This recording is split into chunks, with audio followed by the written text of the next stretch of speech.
Hello दोस्तों। तो बिना किसी देरी के इंट्रोडक्शन आप सबने देख लिया होगा, वीडियो चैनल पर अपलोड हो गई होगी। नहीं देखी है तो पहले जाके देख लो कि हम लोग बिजनेस स्टडीज में क्या करने वाले हैं। तो बिना किसी देरी का स्टार्ट करते हैं chapter number first, nature and significance of management of class 12 business studies. तो उसके लिए सबसे पहले समझना पड़ेगा मैनेजमेंट होता क्या है। बड़ा सुना है मैनेजमेंट मैनेजमेंट मैनेजमेंट, क्या होता है मैनेजमेंट। फॉर एग्जाम्पल, एक एग्जाम्पल से समझ के देखते हैं। मैं एक स्कूल चला रहा हूं, मेरे पास 100 लोग हैं। अब मैं क्या करता हूं, मेरे पास 100 लोगों के साथ साथ अलग अलग टीचर्स हैं, अलग स्टाफ कर्मचारी हैं, रिसेप्शनिस्ट हैं, कंप्यूटर पर बैठने वाले हैं, कंप्यूटर टीचर हैं, अकाउंटेंसी टीचर हैं, बिजनेस के टीचर्स हैं, मैथ्स के टीचर हैं, साइंस के टीचर हैं। तो अब अगर मुझे चीजों का मैनेजमेंट करना नहीं आता तो मैं सबसे पहली बेसिक मिस्टेक ये करूंगा कि मुझे लोगों से काम कराना नहीं आता होगा। मुझे किससे क्या काम करवाना है। एक आसान से एग्जांपल से समझ के देखते हैं कि अगर मैं बिजनेस के टीचर को मैथ्स पढ़ाने भेज दूं और मैथ्स के टीचर को कंप्यूटर पढ़ाने भेज दूं और कंप्यूटर के टीचर को रिसेप्शन पे बिठा दूं और रिसेप्शनिस्ट को बोलूं कि वो जाके फिजिक्स पढ़ाने लग जाए, तो कितनी बकवास बात हो जाएगी। तो मैनेजमेंट हमें यही सिखाता है। मैनेजमेंट की डेफिनेशन क्या है?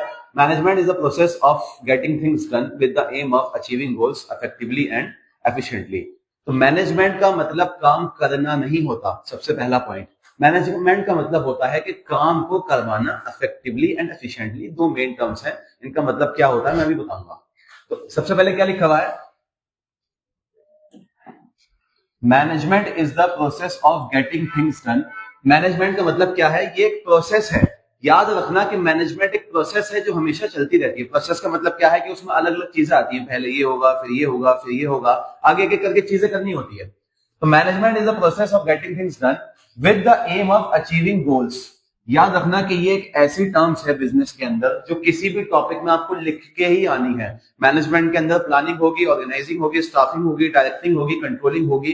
कोई भी काम मैनेजमेंट के अंदर होगा, उसका सिर्फ एक ही गोल है। वो क्या है? वो गोल ही अचीव करना है। कि हर किसी काम का, हर किसी ऑर्गेनाइजेशन का एक गोल है। मैं ये वीडियो आपके लिए बना रहा हूं, मेरा एक गोल है कि मुझे आपको चैप्टर समझाना है ताकि आप क्या कर सके, अपना गोल अचीव कर सके कि बोर्ड एग्जाम में आपको अच्छे मार्क्स कवर करने हैं, क्लियर करने हैं। तो यही क्या है? यही गोल होता है। तो मैनेजमेंट में कोई भी काम किस चीज को ध्यान में रखते हुए किया जाता है? गोल को ध्यान में रखते हुए किया जाता है। तो management is the process of getting things done with the aim of achieving goals effectively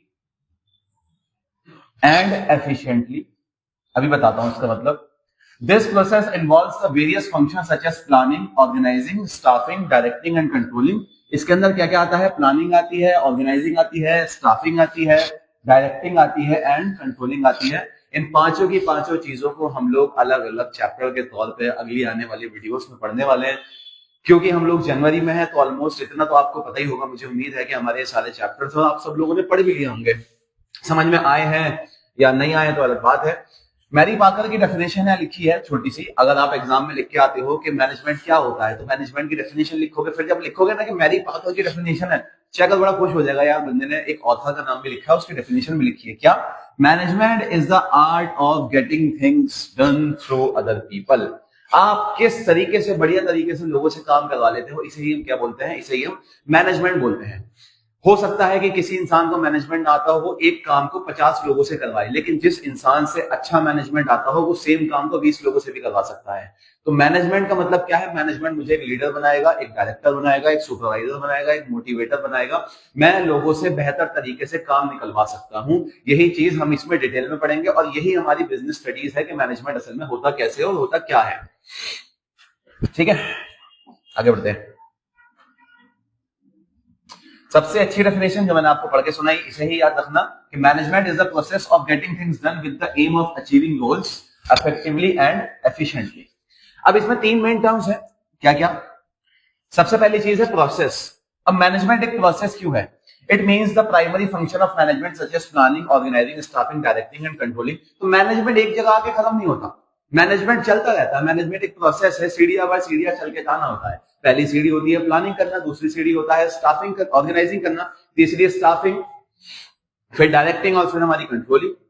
उसके बाद ये जो मेन टर्म है कि इफेक्टिवनेस और एफिशिएंसी, इसका क्या मतलब होता है? एक मिनट, ठीक है। अब इफेक्टिवनेस का मतलब क्या है? तो effectiveness means doing the right task, completing the activities and achieving the pre determined goals it is concern with the end result. Efficiency का मतलब क्या होता है? Efficiency means doing the task correctly, completely with minimum cost. अब जब आप काम को करते हैं और कम से कम रुपये में कर लेते हैं, कम से कम पैसे में कर लेते हैं। फॉर एग्जाम्पल, आपने एक काम कराना था, आप उस सेम काम को मशीन से भी करा सकते थे, सेम काम को ह्यूमन से भी करा सकते थे, लेकिन क्योंकि आप एक अच्छे मैनेजर थे तो आपको काम एफिशिएंटली करना था, कम से कम पैसे में करना था, कम से कम रुपये में करना था। तो क्या हुआ? आपने एक ऐसा तरीका निकाला कि काम हमारा किसमें हो जाए? मिनिमम कॉस्ट के अंदर हो जाए। तो आप तभी एक अच्छे मैनेजर कहलाए जाएंगे, तभी आपका मैनेजमेंट जो है वो अच्छा कहलाया जाएगा। और अगर आप सही काम को कैसे करते हैं? इफेक्टिवनेस का मतलब क्या है? कि आप काम को कम से कम वक्त के अंदर कर लेते हैं, कि मैं काम को करने के लिए इतना वक्त नहीं लूंगा जितना हो सकता है और लोग हों, मैं कम से कम रुपयों में और कम से कम वक्त में इस काम को कर लूंगा, तभी मैं एक अच्छा मैनेजर कहलाया जाने वाला हूं। ठीक है। एफिशिएंसी वर्सेस इफेक्टिवनेस एक बार जल्दी पढ़ लेते हैं। Effectiveness and efficiency are interrelated, two sides of the same coin. ये एक ही सिक्के के दो पहलू हैं। These are to be balance, और दोनों को बैलेंस होना जरूरी है। Effectiveness means doing the right task, completing activities and achieving the predetermined goals. It is concerned with the end result.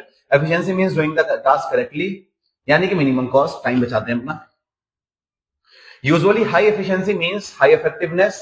अगर efficiency ज्यादा होगी तो effectiveness भी ज्यादा होगी, but under relevance and high efficiency without effectiveness is not desirable. Hence effectiveness and efficiency are properly maintained in an organization. आसान भाषा में बताऊं तो ना सिर्फ इफेक्टिवनेस होनी चाहिए, वो भी किसी काम की नहीं है, ना सिर्फ एफिशिएंसी होनी चाहिए, दोनों चीजें होनी चाहिए, तभी कुछ फायदा मिलने वाला है। इसमें जो नेक्स्ट टॉपिक अब रहने वाला है वो है कैरेक्टरिस्टिक्स ऑफ मैनेजमेंट। कैरेक्टरिस्टिक्स को नेचर भी बोलते हैं, फीचर्स भी बोलते हैं। तो फीचर बेसिकली क्या होते हैं? जैसे मैं हूं, मेरे दो हाथ हैं, ये फीचर्स होते हैं। मेरी दो आंखें हैं, मेरा एक मुंह है, मेरा एक फेस दिख रहा है, मेरे दो पैर हैं, ये मेरे फीचर्स हैं। तो मैनेजमेंट के बारे में और डिटेल में स्टडी करना कि मैनेजमेंट होता क्या है। तो कैरेक्टरिस्टिक्स, फीचर्स और नेचर, ये तीनों एक ही चीजें होती हैं मैनेजमेंट के अंदर। ठीक है। सबसे पहले क्या है? Management is a goal oriented process. Management एक गोल ओरिएंटेड प्रोसेस है। स्टार्टिंग में बताया था मैंने कि एक गोल को प्री डिटरमाइन किया जाता है दिमाग में कि मुझे करना क्या है। Management is perform to achieve a set of basic predetermined goals. क्या है?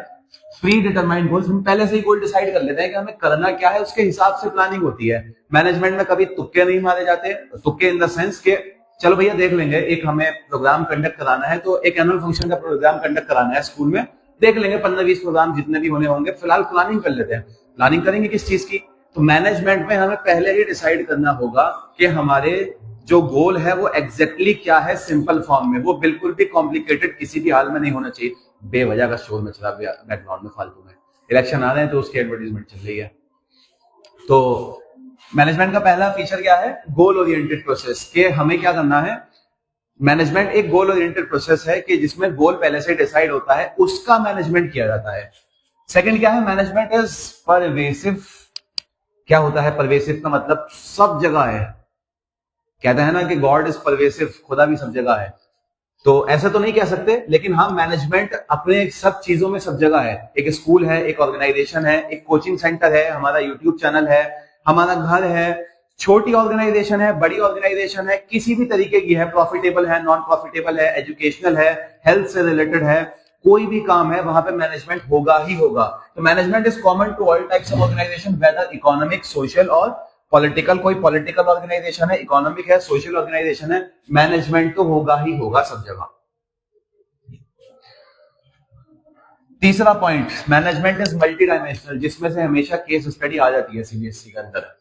क्या मतलब है मैनेजमेंट इज मल्टी डायमेंशनल का? तो इसमें तीन चीजें हैं, management of work, management of people और मैनेजमेंट ऑफ ऑपरेशन। क्या है मैनेजमेंट ऑफ वर्क? काम का भी मैनेजमेंट होगा भैया, काम को भी मैनेज करना पड़ेगा। ज्यादा काम है, कम काम है, किस तरीके से काम होना है, क्या होना है, क्या लिखा है?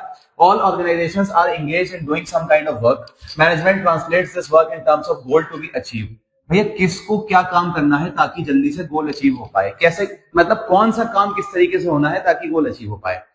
मुझे एनुअल फंक्शन कराना है, भाई एक एग्जांपल पे बार-बार टिके रहेंगे। हमें क्या करना है? एक सिंगिंग प्रोग्राम करना है।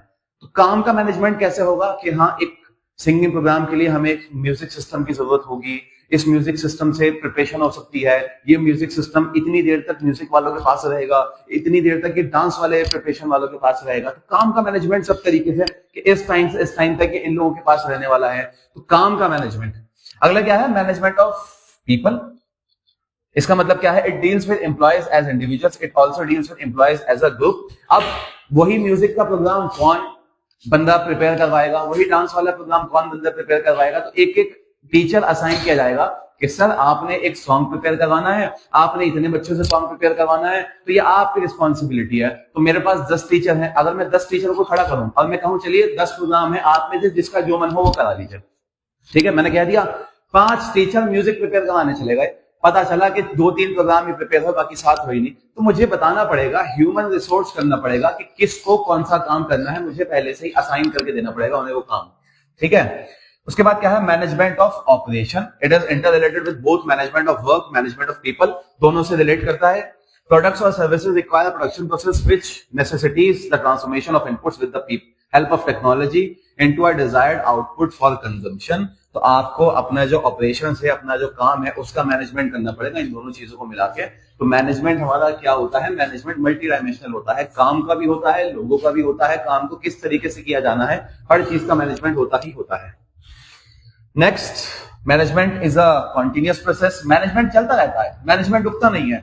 पहले प्लानिंग होती है, फिर ऑर्गेनाइजिंग होती है, फिर स्टाफिंग होती है, फिर डायरेक्टिंग होती है, फिर कंट्रोलिंग होती है। एग्जाम में बिल्कुल याद रखना कि ऐसे डायग्राम जरूर बना के आना। अगर 100 नंबर की तैयारी करनी है, 100 नंबर उन्हीं बच्चों को मिलते हैं जिन्होंने फ्लो चार्ट और डायग्राम बनाए होते हैं।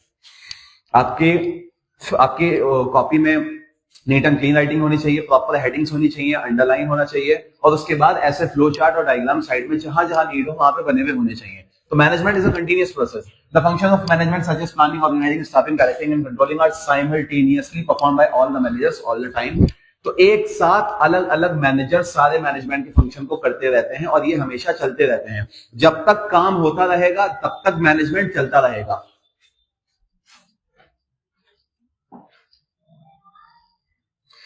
Management is a group activity. Management एक ग्रुप एक्टिविटी है, अकेला बंदा मैनेजमेंट नहीं कर सकता। अरे मुझे अपना मैनेजमेंट थोड़ी करना पड़ेगा, मुझे क्या करना पड़ेगा, मुझे अपने लोगों का मैनेजमेंट करना पड़ेगा। मेरे अंडर में लोग कैसे काम करेंगे, एम्प्लॉइज कैसे काम करेंगे, मेरे अंडर के सुपरवाइजर्स कैसे काम करेंगे, मेरे अंडर मैनेजर्स कैसे काम करेंगे, ये कौन देखेगा, ये सीईओ देखेगा, ऊपर वाला मैनेजर देखेगा, बंदा देखेगा, ठीक है। तो all organisation consist of a group of people with different needs, they work together for the attainment of common organisational goal. भले ही मैनेजमेंट एक ग्रुप एक्टिविटी है, लोग ग्रुप में काम कर रहे हैं, अलग अलग लेवल्स पे काम कर रहे हैं, लेकिन वो एक ही गोल को अचीव करने के लिए काम कर रहे हैं। इस बात का ख्याल रखना कि सब लोग एक ही गोल की तरफ बढ़ रहे होते हैं। इसको हम डिटेल में जब प्रिंसिपल्स ऑफ मैनेजमेंट पढ़ेंगे तो उसमें डिटेल में डिस्कशन करेंगे, ठीक है। Management is a dynamic function. Management principles and techniques are dynamic in nature. An organization must change itself and its goal according to the needs of environment. Management dynamic होता है, change होता रहता है। हो सकता है कि हॉस्पिटल में अलग तरीके का मैनेजमेंट हो, स्कूल में अलग तरीके का मैनेजमेंट हो, गर्मियों में स्कूल का मैनेजमेंट अलग तरीके का है, सर्दियों में स्कूल का मैनेजमेंट अलग तरीके का है। तो मैनेजमेंट का नेचर उसको काम को देखते हुए, एनवायरमेंट को देखते हुए, नेचर को देखते हुए बदलता रहता है, ये डायनामिक रहता है अपने आप में। ऐसा नहीं हो सकता कि मैंने अपने स्कूल में जो मैनेजमेंट टेक्निक लगा रखी है वो दूर किसी और स्कूल में भी सेम मैनेजमेंट टेक्निक चल जाए, स्कूल में भी सेम नहीं चलेगा। तो मैनेजमेंट जगह के हिसाब से, अपने पर्टिकुलर हिसाब से चीजों को देखा जाता है कि हमारे यहाँ पे चीजों को किस तरीके से हम मैनेज करेंगे और वहां पे लोग अलग तरीके से चीजों को मैनेज करेंगे। Management is intangible force. कोई भी चीज जो एग्जिस्ट करती है लेकिन नजर नहीं आती, उसकी वैल्यू होती है, उसे इंटेंजिबल बोलते हैं। जैसे गुडविल भी इंटेंजिबल होती है, तो मैनेजमेंट इंटेंजिबल है। Management is an unseen force, it's presence can be felt by the result. जब काम अच्छा होगा, सब लोग मिलकर काम करेंगे, अच्छा तालमेल होगा, अच्छा कोऑर्डिनेशन होगा, तो हमें पता लगेगा मैनेजमेंट अच्छा है। हमें दिखेगा यार ये देखो 5 किलो मैनेजमेंट करना है हमें, अरे 250 ग्राम मैनेजमेंट यहाँ पर रह गया। ऐसा नहीं हो सकता, मैनेजमेंट दिखता नहीं है, मैनेजमेंट को फील किया जाता है, ठीक है। तो ये हो गए हमारे कैरेक्टरिस्टिक्स ऑफ मैनेजमेंट। इसके बाद ऑब्जेक्टिव्स ऑफ मैनेजमेंट। मकसद क्या है हमारा, क्योंकि मकसद तो बोलना नहीं है बिल्कुल भी ना। तो ऑब्जेक्टिव्स ऑफ मैनेजमेंट क्या होते हैं, मकसद क्या है मैनेजमेंट को करने का, क्या ऑब्जेक्टिव होगा इसका। 3 इसमें ऑब्जेक्टिव होंगे, ऑर्गेनाइजेशनल ऑब्जेक्टिव, सोशल ऑब्जेक्टिव और पर्सनल ऑब्जेक्टिव। सबसे पहला ऑब्जेक्टिव होगा ऑर्गेनाइजेशन को जो अपना अचीव करना है। इसमें बेसिक सी 3 चीजें हैं, सर्वाइवल, प्रॉफिट और ग्रोथ। सबसे पहले ऑर्गेनाइजेशन को क्या डिसाइड करना है कि भैया हमें एटलीस्ट सर्वाइव करना है। सर्वाइव का मतलब क्या है कि जितना हमने कमाया उतना तो निकल ही आए, जितना हमने कमाया उतना तो निकल ही आए। देखो एक छोटी सी चीज मैं यहां पे बताता हूं कि एक चीज होती है कॉस्ट, ठीक है, एक होता है रिवेन्यू, ठीक है, समझ में आ गया। अब अगर मैं कहूं कि किसी चीज पे मेरी कॉस्ट 100 रुपए आई, और अच्छा चलो रिवेन्यू को हटाते हैं, इसके लिए सेल्स लिख देते हैं। किसी चीज पे मेरी कॉस्ट 100 रुपए आई और मैंने उसको बेचा 120 रुपए का, तो यहां पे मेरे पास 20 रुपए बच गए, इस 20 रुपए को बोलते हैं प्रॉफिट, है ना, ठीक है। तो मैं इस हाल में प्रॉफिट की हाल में हूं। अगर मैं कहूं कि अगर मैं ये कहूं कि 100 रुपए की चीज मैंने 80 रुपए की बेची, तो मैं 20 रुपए के नुकसान में हूं, तो इसे हम बोलते हैं लॉस, ठीक है। अब अगर मैं ये कहता कि 100 रुपए की चीज मैंने बनाई पूरा कॉस्ट और 100 रुपए की ही मैंने बेच दी, तो मुझे कुछ भी नहीं बचना, इस कंडीशन को बोलते हैं ब्रेक इवन पॉइंट। क्या बोलते हैं? ब्रेक ब्रेक इवन पॉइंट बोलते हैं इस कंडीशन को। क्या कि जितनी कॉस्ट मैंने बताई, जितनी कॉस्ट मेरी लगी उतनी रिकवर हो गई। तो सर्वाइवल का मतलब यही है कि मैं एटलीस्ट कहां पे आ जाऊं, मैं एटलीस्ट ब्रेक इवन पॉइंट पे तो आ ही जाऊं कि मैं सर्वाइव करता रहूं, कि मेरे जो टू कवर इट्स कॉस्ट, मेरी जो कॉस्ट है वो कवर होती रहे। प्रॉफिट का मतलब क्या है? जब मुझे लगे कि अब मैं सर्वाइव कर पा रहा हूं, पहले दिन से मैं प्रॉफिट का नहीं सोचूंगा, हाँ मेरा लॉन्ग टर्म गोल तो यही होगा ना, मुझे प्रॉफिट कमाना है। लेकिन अगर मैं ये सोचूं कि पहले दिन से, पहले हफ्ते में, पहले महीने में मैं मोटा पैसा छाप लूं, तो ऐसा मैं फिर क्या करूंगा, गलत डिसीजंस लूंगा और मेरा जो ऑर्गेनाइजेशन है वो 2 महीने में मैं ताला लगा के बैठ जाऊंगा उसको। तो ऐसा बिल्कुल भी नहीं होगा। पहले मुझे सर्वाइवल का सोचना पड़ेगा, उसके बाद प्रॉफिट का सोचना पड़ेगा। Profit is essential for covering cost and risk of the business. It is a vital incentive or reward for the successful operation of business. ये क्या है? बहुत अहम इंसेंटिव है या फिर रिवॉर्ड है। जो आपने मेहनत की है उसका रिवॉर्ड आपको क्या मिलेगा? प्रॉफिट मिलेगा। अगर आप 100 रुपए लगाओगे तो ऐसा भी होगा कि आपको 100 रुपए के 1000 रुपए भी मिल जाएंगे, 100 रुपए के 900 रुपए भी मिल जाएंगे, ऐसा होगा 100 रुपए के 120 भी मिल जाएंगे। लेकिन अगर आपको इनिशियल डेज में 100 के 120 भी मिल रहे हैं तो ये बहुत ज्यादा बड़ी बात है। स्टेप बाय स्टेप उसकी तरफ बढ़ा जा सकता है। तो ऑर्गेनाइजेशनल ऑब्जेक्टिव में पहले सर्वाइवल, फिर प्रॉफिट, उसके बाद ग्रोथ। अब लॉन्ग रन में बने रहना है। याद रखना, बिजनेस का एक नियम होता है, अगर आप आज मार्केट के बादशाह हैं तो आप मार्केट के बादशाह से कभी भी हट सकते हैं, है ना। माइक देखना पड़ता है असल में, बार बार बंद तो नहीं हो गया। तो मार्केट की बादशाह से आप कभी भी हट सकते हैं। आपको ग्रोथ अपनी रेगुलर करनी पड़ेगी। मार्केट में जो चेंजेस हैं उनको अडेप्ट करना पड़ेगा, आपको ग्रो होना पड़ेगा। आपको ऐसा लग रहा है, अब मैं YouTube पे आपको इस डिजिटल बोर्ड से पढ़ा रहा हूं, पहले लोग व्हाइट बोर्ड से पढ़ाते थे, उससे पहले लोग ब्लैक बोर्ड से पढ़ाते थे। तो हमें क्या करना पड़ा? ग्रो करना पड़ा वक्त के साथ साथ। हमने अपने आप को अडेप्ट करा, चेंजेस करे और इससे हम ग्रो हुए। हो सकता है कि हमने फायदा हुआ तो हमने आज डिजिटल बोर्ड लगा लिया, पहले यहाँ पे व्हाइट बोर्ड से पढ़ाई हो रही थी। तो अब business needs to add to its prospects in the long run. To remain in the industry, the business must exploit fully its grown potential. हमें अपने पोटेंशियल के हिसाब से ग्रो भी करना पड़ेगा। ये एक ऑर्गेनाइजेशन का ऑब्जेक्टिव है। क्या? सर्वाइवल, प्रॉफिट, ग्रोथ लिख के आना। इसके अंदर अपनी लैंग्वेज में चीजों को लिख दोगे, नंबर मिल जाएंगे, लेकिन अच्छे से लिखना। रट्टा मारने की जरूरत भी नहीं है। अगर ना मानना चाहो तो मान लो तो बहुत ही बढ़िया। अगला है सोशल ऑब्जेक्टिव। समाज का भी बड़ा ख्याल रखना पड़ेगा। It involves the creation of benefit for society. Business management should conduct the activities to fulfill the expectation of the society. हमें समाज का, सोसाइटी का भी ध्यान रखना पड़ेगा। भैया एक दुकान खोल के बैठ गए, दिन भर हम लोग चे चे पे पे कर रहे हैं, पड़ोस वाले सारे परेशान, उनका दुख कह रहे हैं कि भैया कहां से आ गए, कहां से कहां को निकल गए यहाँ से, कौन आ गया, भगाओ इसे यहाँ से। तो ऐसा बिल्कुल नहीं होना चाहिए। समाज हमसे खुश होना चाहिए, हम समाज के लिए काम करें। सोशल ऑब्जेक्टिव कई तरीके से हो सकते हैं। मैं क्या करूं? मैं जितना भी कमाऊं उससे कुछ चीजों को डोनेट करता रहूं, मैं फ्री चेकअप कैंप्स लगवाता रहूं। एज एन स्कूल हम लोग सोशल ऑब्जेक्टिव पूरे कर सकते हैं कि आज हमने क्या करा, फ्री डेंटल चेकअप कैंप लगवा दिया, फ्री आई चेकअप कैंप लगवा दिया। सोशल ऑब्जेक्टिव में हमारे जो आसपास की सराउंडिंग्स है, जो समाज है, उसको पहले तो नुकसान ना हो और हम कहीं ना कहीं से उनका फायदा करने की सोचते रहे बिना किसी बदले में कुछ लिए। तो ये सोशल ऑब्जेक्टिव है, समाज का भी दिल जीतना होता है। फिर हमारे पर्सनल ऑब्जेक्टिव है। देखना, सीरियल बड़ा डिपेंड करता है। पहले ऑर्गेनाइजेशन का ऑब्जेक्टिव, फिर समाज का सोशल ऑब्जेक्टिव, फिर पर्सनल ऑब्जेक्टिव, फिर अपने बारे में, अपने ऑब्जेक्टिव के बारे में सोचना है कि an organisation consist of people with different personalities, backgrounds, experience and other objective. Management has to reconcile personal goals with organisational objective for harmony in the organisation. तो इंसान के पर्सनल गोल हैं, उसको किसी को प्रमोशन चाहिए, किसी को सैलरी बढ़वानी है, किसी को और ज्यादा अच्छी ग्रोथ चाहिए, किसी को अच्छी पोस्ट चाहिए, अलग अलग चीजें कह सकते हैं। तो उसके बाद मैनेजमेंट को पर्सनल ऑब्जेक्टिव के बारे में भी सोचना पड़ेगा, अपने एम्प्लॉयज के बारे में भी सोचना पड़ेगा कि ये हमेशा अपनी ऑर्गेनाइजेशन के लिए रगड़ घिस नहीं कर सकते, इनके अपने ख्वाब हैं, उनको अपने ख्वाब भी पूरे करने पड़ेंगे। तो ऐसे ही मैनेजमेंट का एक ऑब्जेक्टिव होता है और ऐसे ही कोई भी ऑर्गेनाइजेशन सर्वाइव कर सकती है। ठीक है, इसके बाद हमारे इंपॉर्टेंस ऑफ मैनेजमेंट है। क्यों जरूरी है management? Helps in achieving group goals, group goals को अचीव करने में हेल्प करता है। मैंने क्या कहा था? और गोल अचीव करना तो हर जगह कॉमन रहेगा, बिजनेस के सारे चैप्टर्स में goal achieve goal achieve goal achieve goal achieve होता ही रहेगा। कोई आंसर भूल भी जाओ ना तो अचीविंग गोल्स लिखाना, उसके अंदर नंबर मिलेंगे। The task of a manager is to give a common direction to the individual effort in achieving the overall goal of the organization. Management का टास्क क्या होता है? सबको एक सेम कॉमन रास्ते की तरफ लेके जाना, ताकि क्या हो सके? ऑर्गेनाइजेशन का गोल अचीव हो सके। उसके बाद इंक्रीजेस एफिशिएंसी। एफिशिएंसी का मतलब मैंने ऊपर बताया था, कम से कम cost. Management function helps a manager to reduce cost and to increase productivity. कम रुपये में ज्यादा काम आ जाए। अच्छा, एक तो मैंने कॉस्ट कम कर दी, मैं अपना स्कूल चला रहा हूं, मैंने क्या करा? सस्ते टीचर्स हायर करने शुरू कर दिए। तो क्या हुआ? अब स्कूल की एजुकेशन का लेवल गिर गया, लेवल खराब हो गया। तो मुझे ऐसे कॉस्ट नहीं कम करनी थी, मुझे कम पैसों में अच्छा टीचर हायर करना था। इसको बोलते हैं एफिशिएंसी, कि मैंने कॉस्ट भी कम कर दी लेकिन प्रोडक्टिविटी कम नहीं हुई, मेरा आउटपुट आना खराब नहीं हुआ, मेरा आउटपुट अच्छा ही आ रहा है। तो लोग ना इस चीज को समझ नहीं पाते हैं कि उन्हें किस तरीके से कॉस्ट कम करनी है। वो कॉस्ट कम करने के चक्कर में प्रोडक्टिविटी को कम कर देते हैं। तो ये बहुत बड़ी मिस्टेक हो जाती है ऑर्गेनाइजेशन के अंदर। Creates a dynamic organisation. Dynamic organisation का मतलब business environment is ever changing. Business environment हमेशा चेंज होता रहेगा। आज अगर मैं किसी तरीके से अपनी ऑर्गेनाइजेशन चला रहा हूं, हॉस्पिटल चला रहा हूं, स्कूल चला रहा हूं, कोचिंग चला रहा हूं, जरूरी नहीं अगले महीने भी वैसे ही चला पाऊंगा, अगले साल भी वैसे चला पाऊंगा। बिजनेस एनवायरनमेंट हमेशा बदलता है।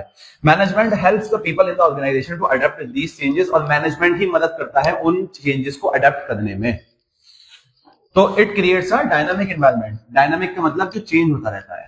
Okay, helps in achieving personal objective. ऊपर ऑब्जेक्टिव में भी देखा था कि मैनेजमेंट ही पर्सनल ऑब्जेक्टिव को अचीव करने में मदद करता है, क्योंकि टीम स्पिरिट डेवलप करता है, कोऑपरेशन लेके आता है बीच में, ठीक है, and commitment to achieve personal goals while contributing to the overall organisation objective. याद रखना कि हमें हमेशा मैनेजमेंट के अंदर ये लिख के आना है कि एक इंडिविजुअल कभी भी अपने पर्सनल गोल्स को तरजीह नहीं देगा, पहले वो ऑर्गेनाइजेशन के गोल को तरजीह देगा। वो कहेगा कि पहले मुझे ऑर्गेनाइजेशन के गोल अचीव करवाने हैं, तभी मेरा पर्सनल गोल भी अचीव हो सकता है। और मैनेजमेंट इस बात का बखूबी ख्याल रखता है कि हर इंसान का पर्सनल ऑब्जेक्टिव भी अचीव जरूर हो। ठीक है, helps in development of the society. देखा, कॉमन पॉइंट होगा ऊपर वाले पर्सनल और सोशल वाला। Management helps to provide good quality products. अच्छा, सोशल ऑब्जेक्टिव क्या है? कि हम गुड क्वालिटी प्रोडक्ट्स प्रोवाइड करें, गुड क्वालिटी सर्विस दें, सबसे हंस खेल के बात करें, अच्छे से बात करें, अपने कस्टमर को अपना गुलाम ना समझे, अच्छे से ट्रीट करें, अपने एम्प्लॉइज जो है उनको अच्छे से ट्रीट करें। क्लास 11th में हमने पढ़ा था ना social responsibility of a business, उसमें हम देखते हैं कि हमारी सोशल रिस्पॉन्सिबिलिटी अलग अलग ग्रुप्स की तरफ, हमारे शेयर होल्डर्स की तरफ और हमारे एम्प्लॉयज की तरफ, हमारे कस्टमर्स की तरफ, हम सबको क्या करें? अच्छे से ट्रीट करें, हम सबको अच्छे प्रोडक्ट्स दें, एम्प्लॉयज को सही सैलरी दें, उनके साथ नाइंसाफी ना करें। ये हर बिजनेस ऑर्गेनाइजेशन की रिस्पॉन्सिबिलिटी होती है। तो ये क्या करता है? मैनेजमेंट की इंपॉर्टेंट क्यों है? It helps in the development of society. ये सोसाइटी को भी डेवलप करने में मदद करता है। सोसाइटी में एम्प्लॉयज भी आ सकते हैं, कस्टमर्स भी आ सकते हैं, हमारे शेयर होल्डर्स भी आ सकते हैं। ठीक है, ये था हमारा importance of management. Nature of management जरा भी थोड़ी देर में पढ़ेंगे, पहले जरा इसको नीचे आ जाते हैं। अच्छा टॉपिक है क्योंकि और एग्जाम में आ जाता है। इसके बाद हमारा लेवल्स ऑफ मैनेजमेंट।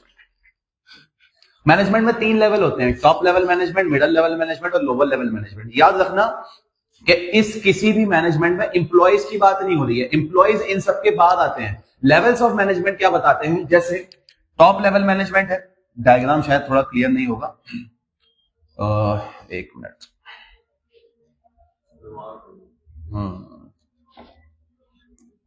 डायग्राम शायद इसमें, चलो ठीक है, ऐसे हो जाएगा काम। लेवल्स ऑफ मैनेजमेंट क्या है? Arrangement of managerial position in an organisation is known as the level of management. There is a chain of superiors and subordinates from the highest to lowest. This is known as chain of command और management hierarchy. Generally levels of management consist into 3। मैं इसको अपनी language में बताता हूं। हर management के levels होते हैं। जैसे एक स्कूल है, पहला लेवल है मैनेजमेंट का, स्कूल के प्रेसिडेंट, स्कूल के डायरेक्टर, स्कूल के वाइस प्रेसिडेंट, ये सारे टॉप लेवल मैनेजमेंट में है। इनके अंडर में कुछ लोग काम कर रहे हैं। मिडिल लेवल मैनेजमेंट में कौन लोग आ जाते हैं? स्कूल का प्रिंसिपल, प्रिंसिपल के अंडर में लोग काम करते हैं। लोअर लेवल मैनेजमेंट में कौन आ जाते हैं? स्कूल के कोऑर्डिनेटर्स, स्कूल के मैनेजर्स। चलिए मैनेजर्स तो किसी ऑर्गेनाइजेशन में कहीं टॉप में हो सकते हैं, कहीं लोअर में। स्कूल के कोऑर्डिनेटर्स, ये सब लोग अपने अपने ग्रुप के लीडर्स होते हैं। ये एम्प्लॉयज नहीं होते हैं, ये अपने अपने ग्रुप के लीडर्स होते हैं। इन तीनों के बाद एम्प्लॉयज आते हैं। तो मैनेजमेंट टॉप लेवल होता है, मिडिल लेवल हो या फिर लोअर लेवल हो, ये सभी लोग अपने अपने ग्रुप के लीडर्स होते हैं। टॉप लेवल मैनेजमेंट में कौन लोग आ जाते हैं? मुझे लगता है इसमें नीचे लिखा हुआ होगा, एक मिनट। हाँ, top level management consist of the highest official of organisation. It consist of board of directors and the chief executives. Chief executives like chairman, president, managing director, chief executive officer जिसे आप सीईओ भी बोलते हो, chief operating officer जिसे आप COO भी बोलते हो, चीफ फाइनेंस ऑफिसर जिसे आप सीएफओ भी बोलते हो। तो ये जो टॉप लेवल के लोग होते हैं ना, ये होते हैं top level management. Middle level और लोअर लेवल इनके अंडर में ही काम करता है। एम्प्लॉयज से इनका कोई ताल्लुक नहीं होता। इनका काम होता है मिडिल लेवल को ऑर्डर देना, मिडिल लेवल का काम होता है लोअर लेवल को काम देना, और लोअर लेवल का काम होता है अपने एम्प्लॉयज से काम करवाना। ठीक है,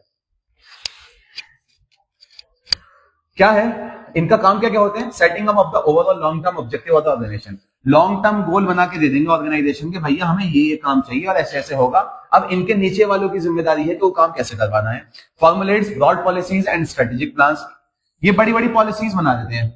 क्या? जैसे एक डायरेक्टर स्कूल का प्लान बना देगा कि फीस स्ट्रक्चर ये रहने वाला है। अब एक प्रिंसिपल की जिम्मेदारी है कि कैसे उसको टीचर्स को बताना है, पेरेंट्स को बताना है, कैसे एडवर्टाइजमेंट करवाना है। या एक डायरेक्टर ये बता देगा कि सर मुझे टीचर हायर करने हैं और मुझे 10,000 रुपए से ऊपर का कोई टीचर हायर नहीं करना। ये रिस्पॉन्सिबिलिटी हमारे एचआर की या फिर हमारे प्रिंसिपल की रहेगी कि वो कैसे उन टीचर्स को हायर करेंगे। ठीक है, ये सिर्फ क्या करेंगे? पॉलिसी बना के दे देंगे। अब organise various departments and appoint department heads. ये क्या करेंगे? डिपार्टमेंट के हेड अपॉइंट करेंगे। अब मान लो प्रिंसिपल को यही अपॉइंट करेंगे, स्कूल के अंदर की बात करें, और जो अंडर वाले लोग होंगे प्रिंसिपल अपने नीचे वालों को अपॉइंट करेंगे। Coordinate and control the activities of different departments. के अलग अलग जो डिपार्टमेंट्स हैं, जो बड़े बड़े डिपार्टमेंट है, डिपार्टमेंट के हेड है, तो उन डिपार्टमेंट के हेड का आपस में कोऑर्डिनेशन बनाना कि वो मिलकर काम कर रहे हैं नहीं कर रहे हैं, उनकी रिपोर्ट चेक करना, ये काम होगा इनका। Maintain liaison with government, trade unions, organisation, other outside groups. और जो बाहर वाले ग्रुप्स हैं, जैसे अब बाहर से बुक्स के सैंपल आएंगे, सर ये कौन सी बुक्स आप चलवाना चाहते हैं स्कूल में, सर मैं आई कार्ड बनाने वाली कंपनी से आया हूं, तो इससे कौन डील करेंगे? इससे हमारे टॉप लेवल मैनेजर ही डील करेंगे। अगर हम एक स्कूल का एग्जाम्पल लें, डिफरेंट ऑर्गेनाइजेशन के डिफरेंट एग्जाम्पल्स हो सकते हैं।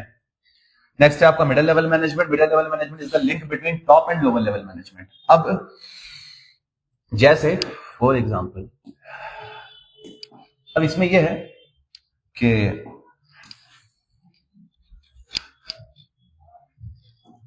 हम ये देखेंगे कि ये टॉप लेवल मैनेजमेंट है, ये मिडिल लेवल मैनेजमेंट है और ये लोअर लेवल मैनेजमेंट है। इनका काम होगा इनको ऑर्डर देना, इनका काम होगा इनको ऑर्डर देना, इनका काम होगा इनसे ऑर्डर लेना, इनका काम होगा इनसे ऑर्डर लेना। ये जो बीच वाला है ना मिडिल लेवल मैनेजमेंट, ये दोनों के बीच के लिंक का काम करता है। ये इनसे ऑर्डर लेगा, इनकी बात इन तक पहुंचाएगा, ये इनकी बात इन तक पहुंचाएंगे। टॉप लेवल वाले डायरेक्ट कम्युनिकेट नहीं करते लोअर लेवल वालों से, लोअर लेवल वाले डायरेक्ट कम्युनिकेट नहीं करते टॉप लेवल वालों से। इनका एक मिडल मैन होता है जिसका नाम ही क्या होता है? मिडिल लेवल मैनेजमेंट होता है। इस तरीके की पिक्चर दिमाग में बनी रहनी बड़ी जरूरी है। कौन कौन लोग आते हैं इसमें? परचेज मैनेजर आ जाता है, पर्सनल मैनेजर आ जाता है, सेल्स मैनेजर आता है, प्रोडक्शन मैनेजर आता है, फाइनेंस मैनेजर आता है। अलग अलग डिपार्टमेंट्स होते हैं ना, purchase department, sales department, production department, finance department, marketing department, HR department यानी कि ह्यूमन रिसोर्स डिपार्टमेंट, जहां पे लोगों की हायरिंग की जाती है। तो ये अपने अपने डिपार्टमेंट के हेड्स होते हैं। काम क्या होता है इनका? Interpret the policies framed by the top level management. जो ऊपर वाले मैनेजमेंट ने पॉलिसी बना के दी है उनको फॉलो करवाना। Ensure that their concern department has the necessary personal and resources. ये इंश्योर करना कि हमारे डिपार्टमेंट के पास जो काम है उसको पूरा करने के लिए सारे रिसोर्सेज भी अवेलेबल हैं और सारे लोग भी अवेलेबल हैं। Assign duties and responsibilities to personal. लोगों को काम देना, इन्हें काम करना नहीं है, इन्हें काम करवाना है। मैनेजमेंट को, मैनेजर्स को हमेशा काम करवाना ही है, चाहे वो टॉप हो, मिडिल हो या लोअर हो, हमेशा याद रखना। Motivate them to achieve desired objective. Motivate करना भी जो एक काम मैनेजर का होता है। Cooperate with other departments. Other department से भी कोऑपरेट करना। अब सेल्स अच्छी नहीं आ रही, प्रोडक्शन डिपार्टमेंट का मैनेजर परेशान, सेल्स डिपार्टमेंट से बात करेगा, भैया सेल्स अच्छी क्यों नहीं आ रही। सेल्स वाला कहेगा मार्केटिंग अच्छी नहीं हो रही, मार्केटिंग डिपार्टमेंट से बात करेंगे, भाई मार्केट अच्छी क्यों नहीं हो रही, मार्केटिंग अच्छी करो। तो आपस में कोऑर्डिनेट करेंगे, देखेंगे कहां कमी आ रही है और उसको सुधारने की कोशिश करेंगे। इन लोगों का कोऑर्डिनेशन बहुत जरूरी है। भाई मार्केटिंग डिपार्टमेंट के हेड ने कहा कि हमारे प्रोडक्ट में ना ये कमी आ रही है जरा बेच से टाइम पे, वो प्रोडक्शन डिपार्टमेंट के हेड से कहेगा जरा प्रोडक्ट में ये वाले चेंजेस करवा दो, मुझे ये चीजें मार्केट में देखने को मिली है, मुझे ऐसी ऐसी चीजें चाहिए। तो अच्छा कोऑर्डिनेशन का मतलब ये है कि एक दूसरे की बात पे भरोसा करेंगे और जो प्रोडक्शन डिपार्टमेंट का मैनेजर होगा वो उस चीज को फिर चेंज कराएगा प्रोडक्ट के अंदर। ठीक है जी।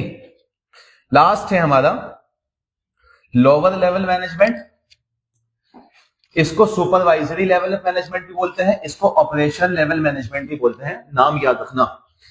Lower level management is at the bottom of all levels of management. जो ट्रायंगल है ना,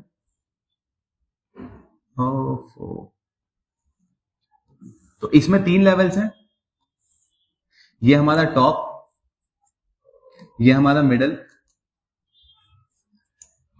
और ये हमारा लोअर। इसको मैं अंदर ही लिख देता हूं, बड़ी दिक्कत हो रही है इसमें लिखने में। ठीक है, top level management, middle level management और सबसे लास्ट में कौन सा आता है, lower level management.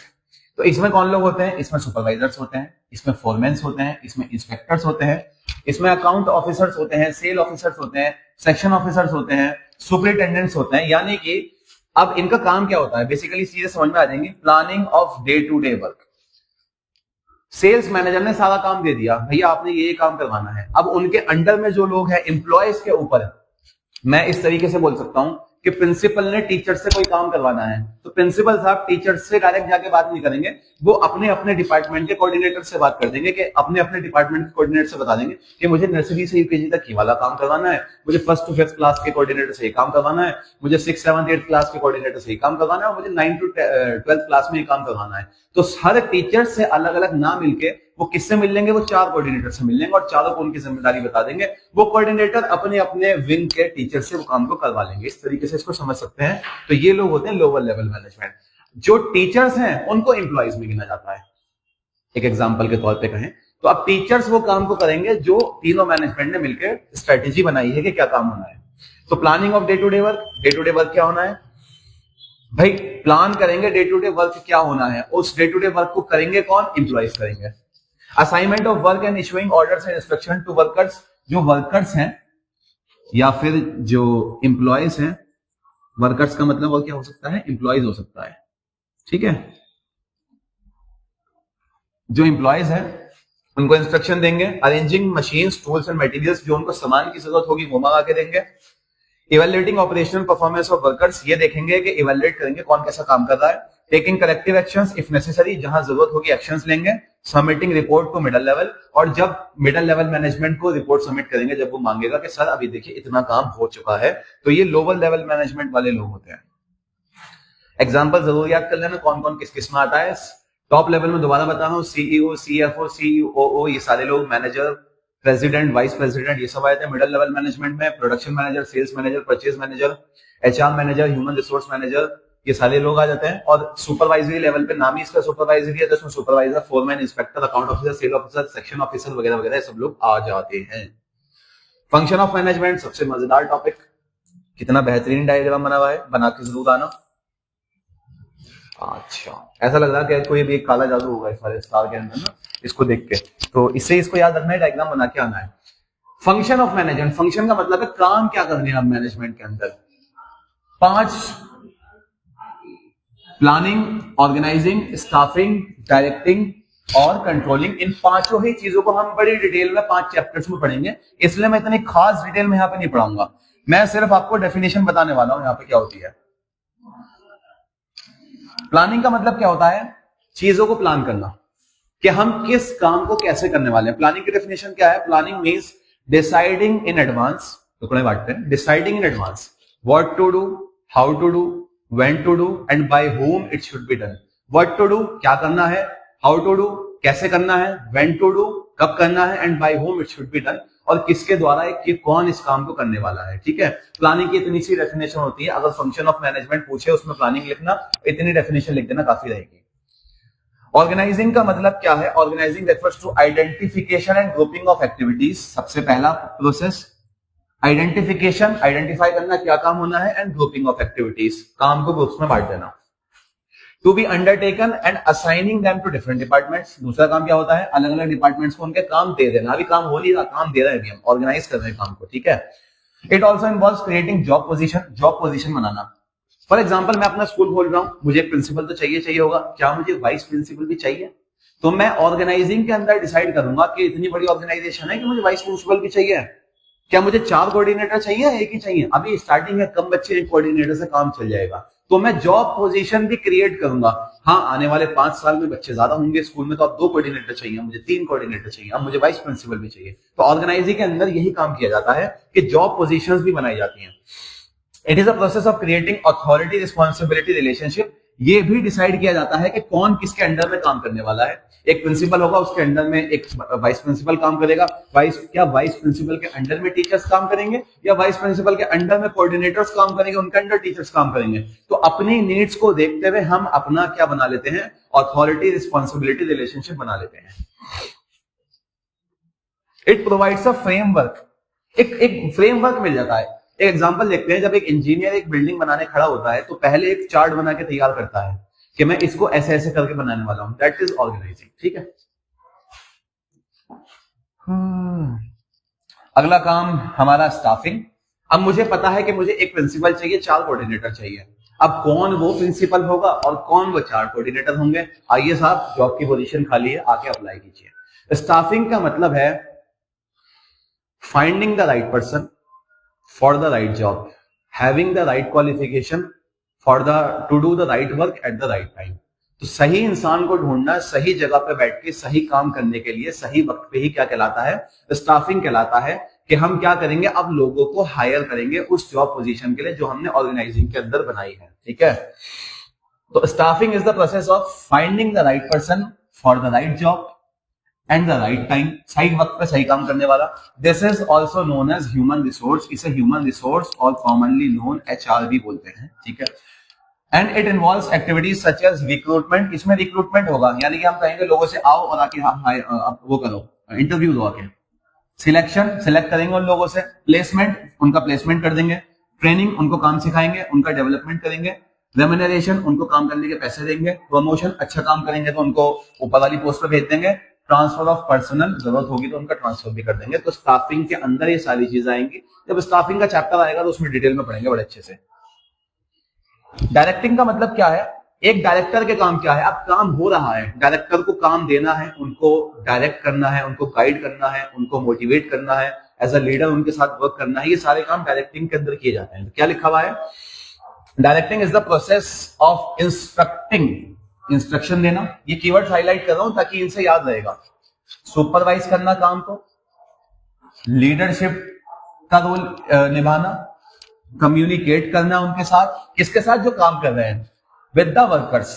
And inspiring, inspire भी करना। एक अच्छा लीडर, हमने कई बार देखा भी होगा, काम को करके दिखाता है, अपने पीछे चलवाता है, ना कि ऑर्डर देता है। इंस्पायर करेगा उनको, यार हमारा लीडर तो हमसे पहले सुबह आके खड़े हो जाता है, हम लोग लेट आते हैं। अगर लीडर ही 12 बजे आएगा, बाकी सब लोग उसको देख के क्या करेंगे? यार खुद तो आदमी टाइम से आता नहीं है, हमसे बड़ा ज्ञान देता रहता है। ऐसा नहीं होता। डायरेक्टिंग के 4 एलिमेंट्स होते हैं, 4 चीजों से मिलकर डायरेक्टिंग बनता है। Supervision, motivation, leadership and communication. ये सारी चीजें डिटेल में डायरेक्टिंग के चैप्टर में आएंगी। इसके बाद क्या है? कंट्रोलिंग। डायरेक्टिंग पे काम खत्म हो गया। कंट्रोलिंग का मतलब होता है comparing the planned performance with the actual performance and finding the deviations and the reason behind them. जो चीज हमने प्लान की थी, क्या वो ऐसे ही हो पाई? और अगर नहीं हो पाई तो डेविएशंस फाइंड करना कि ऐसा क्यों हुआ, कहां गलती हुई, क्या अच्छा काम हुआ तो भी कंट्रोलिंग होगी और बुरा काम हुआ तो भी कंट्रोलिंग होगी। और हम देखेंगे कि कहां ऐसा हमारा जो प्लानिंग थी वो जाके खराब हुई है, ताकि हम आगे उसको अचीव कर, उसको रिजॉल्व कर पाए और दोबारा से उसके हिसाब से अगले साल की, अगले प्रोजेक्ट की प्लानिंग करें। यही काम किसके अंदर होता है? कंट्रोलिंग के अंदर होता है, ठीक है। चैप्टर का लास्ट टॉपिक कोऑर्डिनेशन, उसके बाद हम नेचर पढ़ेंगे लास्ट में। इसके बाद कोऑर्डिनेशन का मतलब क्या होता है? बड़ा प्यारा सा, बड़ा खूबसूरत सा टॉपिक है। कोऑर्डिनेशन से क्वेश्चन आ जाता है। तालमेल होता है ना, तालमेल। कोऑर्डिनेशन को ही तालमेल बोलते हैं। कि जब तक एक ऑर्गेनाइजेशन में मैं कहता हूं एक स्कूल में 20 अच्छे टीचर हैं, या छोड़िए एक ऑर्गेनाइजेशन में 20 अच्छे एम्प्लॉयज हैं, वो अपने अपने फील्ड के मास्टर्स हैं, लेकिन जब तक वो अच्छे तालमेल के साथ काम नहीं करेंगे एक ऑर्गेनाइजेशन चल नहीं सकती है। तो उनके बीच में कोऑर्डिनेशन बहुत अच्छा होना चाहिए।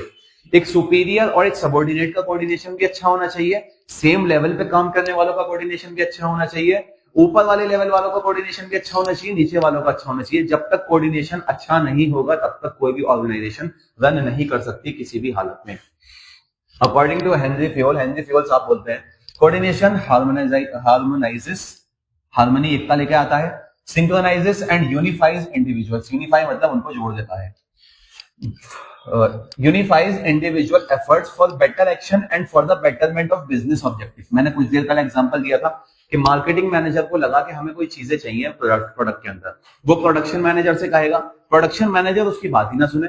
भाई मार्केटिंग में बड़ी दिक्कत आ रही है, प्रोडक्शन मैनेजर से उसको एक काम करवाना है, वो उसकी बात ही नहीं सुनती देता, बात ही नहीं सुनती देता। ये खराब कोऑर्डिनेशन है। कोऑर्डिनेशन का मतलब क्या है, इधर से कोई बात गई, उस पर डिस्कशन किया गया और एक आउटपुट रिजल्ट की तरफ आया गया। जैसे आपका कोऑर्डिनेशन किसी भी रिश्ते में होने के लिए बड़ा जरूरी है। आपके कोई पर्सनल रिलेशंस हैं, आपके घर के रिलेशंस हैं, आपका किसी भी टाइप का कोई रिलेशन है, उसमें कोऑर्डिनेशन होगा तभी कुछ काम हो सकता है, तभी मिलकर आगे बढ़ा जा सकता है। ऐसी ऑर्गेनाइजेशन के अंदर भी कोऑर्डिनेशन होना बहुत ज्यादा जरूरी है और मुद्दे से हम नहीं भटक रहे हैं। Coordination involves unifying, integrating and harmonizing the activities of different departments and individual for the achievement of common objective। देखिए भैया अचीवमेंट तो हो गई होगा, गोल ही अचीव कर रहे हैं हम, मैनेजमेंट में कुछ भी कर रहे हैं, हमें काम तो एक ही करना है, क्या कि हमें गोल अचीव करना है। Coordination is not a separate function but present in each function. Coordination एक अलग फंक्शन नहीं है, कोऑर्डिनेशन प्लानिंग में, ऑर्गेनाइजिंग में, स्टाफिंग में, डायरेक्टिंग में, कंट्रोलिंग में, सब जगह प्रेजेंट होता है। So it is called the essence of management. इसे मैनेजमेंट का एसेंस यानी कि आसान भाषा में मैनेजमेंट की जान कहा जाता है कि बिना कोऑर्डिनेशन के आप कितनी भी अच्छी प्लानिंग कर लें, कितनी भी अच्छी ऑर्गेनाइजिंग, स्टाफिंग, डायरेक्टिंग, कंट्रोलिंग कर लें, बिना कोऑर्डिनेशन के कुछ काम हो नहीं सकता। और याद रखना कोऑर्डिनेशन हर लेवल पे होना चाहिए, टॉप लेवल, मिडिल लेवल और लोअर लेवल। क्वेश्चन पूछ सकता है आपसे कि कैसे टॉप लेवल पे कोऑर्डिनेशन है, कैसे मिडिल लेवल पर है और कैसे लोअर लेवल पर कोऑर्डिनेशन होता है। अगला है characteristics of coordination. Integrates group effort, group effort को एक साथ लेके आता है ताकि गोल अचीव हो पाए। इंश्योर्स यूनिटी ऑफ एक्शन, वही सेम बात के सब लोगों के एक्शंस पे यूनिटी लेकर आता है कि सब लोग क्या कर रहे हो, कॉमन पर्पस की तरफ काम कर रहे हो। कंटिन्यूअस प्रोसेस, कोऑर्डिनेशन हमेशा चलता रहता है, कभी भी रुकता नहीं। ऐसा नहीं है कि एक बार कर लिया फिर हो गया अब नहीं करना पड़ेगा, नहीं जी, कोऑर्डिनेशन हमेशा करना पड़ेगा। ऑल परवेसिव फंक्शन, कोऑर्डिनेशन हर जगह होता है, हर लेवल पर होता है, हर फंक्शन में होता है, हर तरफ, हर जगह, हर कहीं पे है। हाँ कोऑर्डिनेशन तो है ना, तो कोऑर्डिनेशन तो सब जगह होता ही होता है। Responsibility of all managers, her manager की रिस्पॉन्सिबिलिटी होती है क्या, कोऑर्डिनेशन के। हर मैनेजर अपनी टीम के अंदर कोऑर्डिनेशन या अच्छा तालमेल बना के चले और साथ वाले मैनेजर्स के साथ भी अच्छा तालमेल बना के चले। Coordination is a deliberate function, deliberate यानी कि इसको करना ही पड़ेगा, इसमें कोई चॉइस नहीं है। कोऑर्डिनेशन करना तो भैया हमारी मजबूरी है, इसके बिना कुछ हो नहीं सकता। डेलिब्रेट मतलब यानी कि मर्जी नहीं है, इसमें अपनी जान पूछ के करना पड़ेगा। इंपॉर्टेंस क्या है कोऑर्डिनेशन की, कोऑर्डिनेशन इंपॉर्टेंट क्यों होता है, growth in size, it may become difficult to integrate activities of large number of employees working in a big organization. A deliberate attempt is needed to harmonize individual goals. बड़ी organisation में ज्यादा लोग होते हैं तो एक मिलके काम नहीं कर पाते, तो वहां पे हमें कोऑर्डिनेशन को धक्का मार के अंदर डालना ही पड़ेगा कि भैया कोऑर्डिनेशन यहाँ पे बहुत जरूरी है ताकि हमारे बीच में हार्मनी आए और हम लोग मिलके काम कर सके। Functional differentiation, the activity of each department needs to be focus on attainment of common organisation goal. हर डिपार्टमेंट की एक्टिविटी अलग अलग है, हर कोई अलग अलग काम कर रहा है, लेकिन सबका गोल एक ही है। तो the process of linking the activities of various department is accomplished by coordination. और उनकी एक्टिविटी मिलती भी होनी चाहिए। भाई अगर सेल्स डिपार्टमेंट ये कहेगा कि इस बार हमें इतनी चीजें, इतने प्रोडक्ट चाहिए, इतने सैंपल चाहिए, 1000 चाहिए, तो प्रोडक्शन डिपार्टमेंट की रिस्पॉन्सिबिलिटी है कि सेल्स डिपार्टमेंट की बात को माने, उसकी बात को इग्नोर ना करे। तो भैया आपस में इसके लिए अच्छा कोऑर्डिनेशन होना बहुत ज्यादा जरूरी है। Specialization, number of specialists is employed in modern business organization. Coordination is essential to reconcile the difference in approach, interest and opinion of the specialist. भैया हर कोई अपने आजकल 30 मार खा है, अपनी अपनी जगह स्पेशलिस्ट है, हर कोई सोचता है कि हमें ऐसा काम करना है, हमें वैसा काम करना है। कोऑर्डिनेशन सबके बीच में होना बहुत जरूरी है ताकि हर किसी की नीड को समझा जा सके। Human nature, coordination is needed to avoid sources of conflict. भैया इंसान की आदत है लड़ना, झगड़ना, ऐटना, ईगो पे बात को लेके जाना। कोऑर्डिनेशन बहुत जरूरी है उनके कंफ्लिक्ट को खत्म करने के लिए। ठीक है, अब हम जो एक टॉपिक छोड़ के आए थे लास्ट वाला, बस उसको पढ़ लेते हैं जल्दी से। वो था हमारा नेचर ऑफ मैनेजमेंट। नेचर ही था,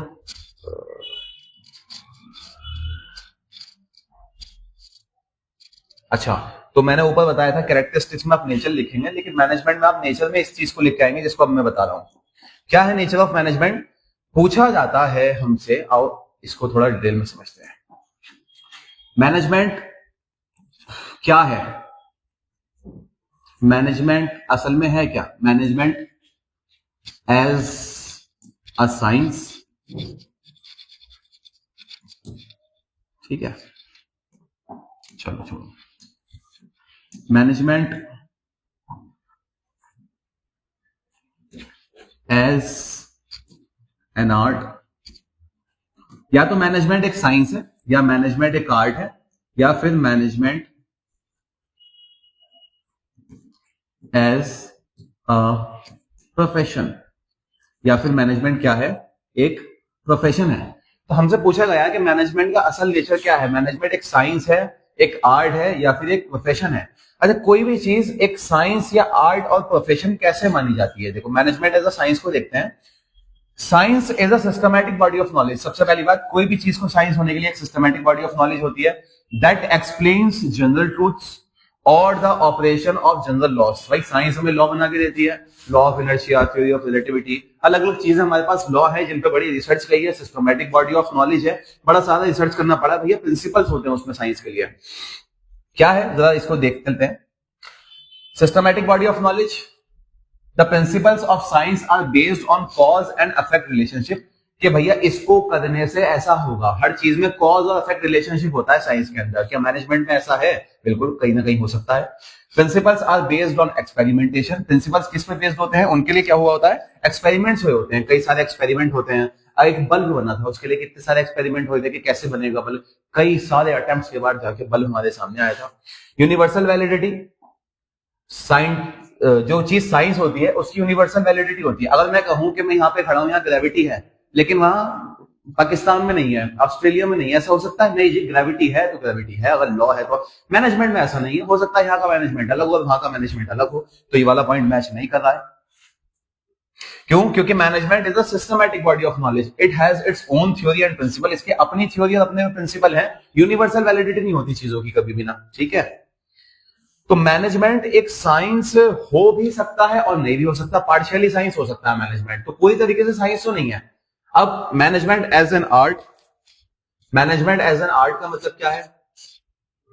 art is skilful and personal application of existing knowledge, कलाकारी दिखाना, अपना क्रिएटिविटी दिखाना, किसी चीज में कला दिखाना, अपना दिमाग के तीसरे दरवाजे खोलना, किसी भी चीज को आर्ट बोलते हैं। It can be acquired through study, इसमें स्टडी करनी होती है, ऑब्जर्वेशन करनी होती है, एक्सपीरियंस करना होता है। तो हाँ जी, मैनेजमेंट में स्टडी होती है, अपने यहाँ की ऑब्जर्व करते हैं चीजों को, फिर उसके हिसाब से अपने मैनेजमेंट के प्रिंसिपल्स बनाते हैं, देखते हैं हमें किस तरीके की एम्प्लॉयज चाहिए, किस तरीके के वर्कर्स चाहिए। क्या है? Existence of the theoretical knowledge, certain basic principles are applicable to a particular form of art, कि कुछ प्रिंसिपल्स को ही अप्लाई किया जा सकता है। वेरी गुड, ऐसे ही होता है। Personalised form of application, the use of basic knowledge of art varies from individual to individual, हर किसी की आर्ट अलग अलग होती है, बिल्कुल मैनेजमेंट भी ऐसी होता है। Based on practice and creativity, art involves the creative practice of existing theoretical knowledge. अब बिल्कुल मैनेजमेंट में भी ऐसा होता है। कैसे? Management is considered as an art as it satisfying the features of art, management को आर्ट ही माना जाता है क्योंकि ये आर्ट के फीचर्स को सेटिस्फाई कर रहा है, हर एक में वैसे ही बैठ रहा है। कैसे? Managing an enterprise is based on study, आप किसी भी एंटरप्राइज का मैनेजमेंट करेंगे तो स्टडी करेंगे, उसकी ऑब्जर्व करेंगे चीजों को और एक्सपीरियंस करेंगे। Theoretical knowledge existing in management, a lot of literature available in various areas of management। भैया देखिए, अलग अलग तरीके के लिटरेचर मौजूद है और बुक्स मौजूद हैं, थ्योरीज मौजूद हैं, लेकिन हर किसी ऑर्गेनाइजेशन में उनको लागू नहीं किया जा सकता। अपनी अलग क्रिएटिविटी लगानी पड़ेगी, अपनी अलग थिंकिंग सोचनी पड़ेगी अपनी ऑर्गेनाइजेशन के हिसाब से, ठीक है ना। ऐसे यही चीज आर्ट होती है। A manager applies scientific methods and body of knowledge to a given situation, scientific methods भी लगते हैं, बॉडी ऑफ नॉलेज भी लगती है उस सिचुएशन पे। हाँ, अलग अलग तरीके से उन मेथड्स को लगाया जाएगा, लेकिन मेथड्स तो वही होंगे। He works through a combination of practice, creativity, imagination, initiative and innovation। अलग अलग अपना तुक्के बढ़ाएगा वो। He achieves perfection through long practice, और परफेक्शन कैसे आएगी? लॉन्ग प्रैक्टिस आएगी। हो सकता है मेरी ऑर्गेनाइजेशन में जो मैनेजमेंट का प्रिंसिपल काम कर रहा हो वो सब जगह काम नहीं करेगा, लेकिन प्रिंसिपल्स वही लगेंगे, उसी हिसाब से लगेंगे। मैनेजमेंट को एक आर्ट कहा जा सकता है, लेकिन पूरी तरीके से साइंस नहीं कहा जा सकता। तो मैनेजमेंट और प्रोफेशन भी देख लेते हैं जल्दी से। प्रोफेशन का मतलब क्या होता है कि कोई इंसान अपनी फील्ड का इस तरीके से एक्सपर्ट है, उसने कोई डिग्री ले रखी है जो कि इतनी आसानी से देखने को नहीं मिलती है। For example lawyer, doctor, CA, इसके लिए बड़े एग्जाम्स क्रैक करने पड़ते हैं, बड़ी मेहनत करनी पड़ती है, कोई भी इजीली प्रोफेशनल नहीं बन सकता। तो मैनेजमेंट के लिए कोई डिग्री की जरूरत तो नहीं है, लेकिन डिग्री होती है, लेकिन ऑब्लिगेटरी या सॉरी कंपलसरी नहीं होती, मैंडेटरी नहीं होती। आज के टाइम में ऐसा होने लगा है कि बहुत सारी ऑर्गेनाइजेशन किसी मैनेजर को हायर करती हैं तो वो एक रेप्यूटेड ऑर्गेनाइजेशन से, रेप्यूटेड इंस्टीट्यूशन से मैनेजमेंट का डिप्लोमा या कोई डिग्री हमसे मांग रही है, लेकिन कंपलसरी नहीं है, जरूरी नहीं है कि एक मैनेजर के पास डिग्री होनी चाहिए। क्या है? A profession is an occupation backed by specialised knowledge. Specialised knowledge होती है, बिल्कुल होती है, and training and which entry is regulated by representative body. Representative body होती है, जैसे सीए बनना है किसी को तो वो कैसे बनेगा? ICAI उसको एक सर्टिफिकेट देगी भैया, तभी उसका एग्जाम देगा, तभी सीए बनेगा, तो वो रिप्रेजेंटेटिव बॉडी है, सीए बनेगी। ठीक है, ऐसे मैनेजमेंट में अभी तो होता नहीं है, लेकिन ये हो सकता है, होने लगेगा जरूर। फीचर्स क्या क्या है प्रोफेशन के? स्पेशलाइज्ड नॉलेज, एक स्पेशल नॉलेज चाहिए होती है, हाँ बिल्कुल चाहिए होती है। रिस्ट्रिक्टेड एंट्री, रिस्ट्रिक्टेड एंट्री तो नहीं है, कोई भी देखिए एंट्री ले सकता है मैनेजर बनने के लिए ना, चीजों को सीख के। प्रोफेशनल एसोसिएशन, एक अलग से प्रोफेशनल एसोसिएशन होनी चाहिए। एक प्रोफेशनल एसोसिएशन है तो, और एक बॉडी है भी, लेकिन एक बॉडी हमारे पास है भी, फोन बच गया था यार मेरा, लेकिन क्या है अभी मैंडेटरी नहीं है। उस बॉडी का नाम क्या है? AIMA उस बॉडी का नाम है, All India Management Association has laid down code of conduct to its members but membership in AIMA is not compulsory. Compulsory नहीं है, कोई भी मैनेजर बन सकता है, हर ऑर्गेनाइजेशन जरूरी नहीं है आपसे मांगेगी ही मांगेगी। The basic purpose of management is to help the organization to achieve its goals. It may be maximizing profit or ending services. Manager receives salary. Manager को सैलरी मिलती है, जबकि हमें पता है प्रोफेशन में ज्यादातर क्या होता है? प्रोफेशन में हमें फीस मिलती है। प्रोफेशन का अंदर एक अलग सिस्टम होता है।